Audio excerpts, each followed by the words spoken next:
کراچی میں پریڈی تھانے کے لاک اپ میں پولیس تشدد سے وقاص نامی شہری کی ہلاکت کے واقعے پر اہل خانہ کا پریڈی تھانے کے باہر احتجاج جاری ہے۔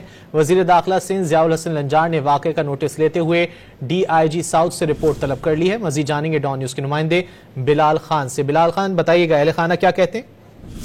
جی بالکل، دیکھیں اہل خانہ کی جانب سے الزام عائد کیا گیا ہے کہ تھانہ پریڈی میں زیر حراست ملزم وقاص تشدد کیا گیا، جس کے بعد وہ مبینہ طور پر ہلاک ہو گیا ہے۔ اس حوالے سے پولیس کا بھی موقف سامنے آیا ہے۔ پولیس کی جانب سے کہا گیا ہے کہ 35 سالہ ملزم وقاص کو گزشتہ روز 2 ساتھیوں سمیت حاضر ڈیوٹی پولیس اہلکار پر تشدد کے الزام میں گرفتار کیا گیا تھا، جبکہ ملزم وقاص الدین اور 2 ساتھیوں احتشام اور اکرام کے خلاف متاثرہ پولیس اہلکار اسامہ نے مقدمہ نمبر 81/2025 درج کرایا تھا۔ دوران تفتیش ملزم وقاص الدین کی طبیعت خراب ہوئی، جسے فوری طور پر صدر اسپتال منتقل کیا گیا، جہاں پر وہ دم توڑ گیا ہے۔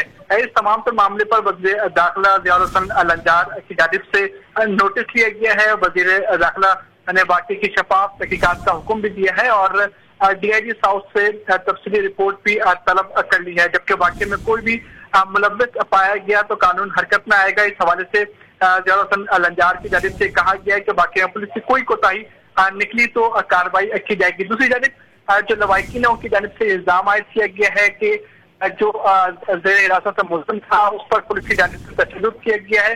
تشدد کی وجہ سے جو ملزم ہے مبینہ طور پر وہ ہلاک ہوا ہے۔ اس تمام صورتحال کے بعد اب جو لواحقین ہیں وہ تھانے کے باہر پہنچ چکے ہیں، جبکہ جو وقاص تھا وہ موبائل مارکیٹ کے اندر ایک ایسوسریز کی دکان میں کام کرتا تھا۔ اس پہ جو موبائل ایسوسی ایشن کے جو ذمہ داران ہیں ان کی جانب سے بھی اس پر احتجاج کی کال کی گئی ہے۔ جی بہت شکریہ محمد بلال ان تفصیلات کے لیے۔